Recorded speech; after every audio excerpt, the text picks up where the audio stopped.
rotational speed will change to keep the angular momentum the same and vice versa. This is true as long as there is no outside torque acting on the object. Angular momentum is the amount of rotational motion an object has dependent on mass, rate of rotation, and position of mass. Angular momentum is equal to rotational inertia times rotational speed. The angular inertia is the mass times the radius, and the rotational speed is in units of radians per second. Meet Christy. She's a diver, and she's going to help us explain the conservation of angular momentum. Let's compare these two flips where Christy changes her radius. We see that when Christy increases her radius, her rotational inertia increases, causing the rotational speed to decrease to conserve momentum. Conversely, when she decreases her radius, her rotational inertia decreases, causing the rotational speed to increase to conserve momentum. Or, in other words, big I times little w equals little I times big W.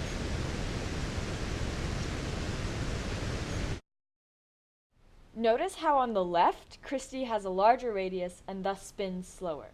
On the right, her radius is smaller and her rotational speed is faster.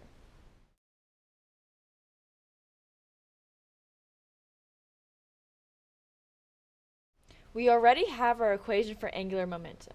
Now we are going to prove, using Christy in her dives, that angular momentum is conserved.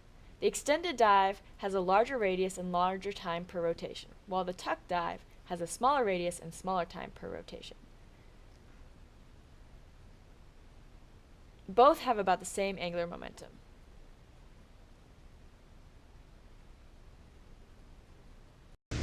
In so many aspects of our lives, the conservation of angular momentum applies.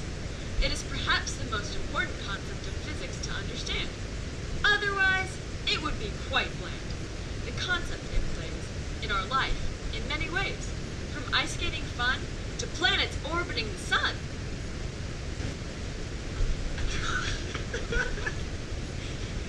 The end!